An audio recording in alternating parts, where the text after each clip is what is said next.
کوثر صاحب کیا لگتا ہے کہ الیکشن یہ جو پنجاب کے ہیں جو التوا دار التوا اور وہ ویٹ کر رہی ہے کہ کب الیکشن ہوں گے، کیا لگتا ہے پنجاب کے الیکشن ہو جائیں گے؟ ان کی نیت چلے تو یہ تو کبھی بھی نہیں کروائیں گے، لیکن دیکھیں 12 اگست کو یہ اسمبلیاں 5 سال اپنا پورا کر کے، پنجاب اور کے پی کے میں تو ہے نہیں، لیکن جو مرکز اور 2 اور صوبے ہیں ان میں بھی 12 اگست کو ختم ہو رہے ہیں 5 سال، ایک دن بھی یہ اوپر نہیں جا سکتا۔ سو کب تک بھاگیں گے، کب تک بھاگیں گے؟ یہ کہتے ہیں اکٹھا الیکشن کروائیں، چلیں کروا لیں، لیکن کروانا تو پڑے گا، اگرچہ آئین میں بڑا واضح ہے اور آئین میں کہیں یہ نہیں ہے کہ اکٹھے الیکشنز کروائے جائیں، لیکن چونکہ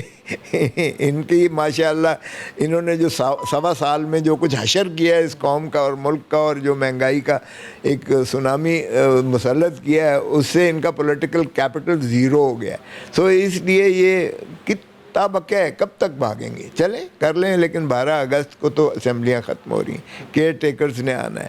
اب یہ ہو سکتا ہے کہ یہ بڑا احسان کر کے ایک اور جو ہے وہ قوم سے دھوکہ فراڈ کریں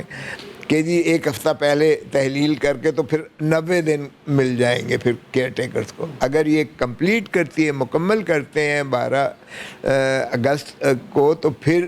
60 دن کے اندر الیکشنز لازم ہے آئین میں، ٹھیک ہے، کیئر ٹیکرز بنانے پڑیں گے اور 60 دن کے اندر۔ اگر یہ ہفتہ پہلے تحلیل کرتے ہیں تو ان کو 90 دن مل جاتے ہیں، 30 دن اور، مگر چلیں 60 دن یا 90 دن جو بھی ہوں، باہر کیا اکتوبر میں تو الیکشنز ان کو کروانے ہی پڑیں گے۔ کوثر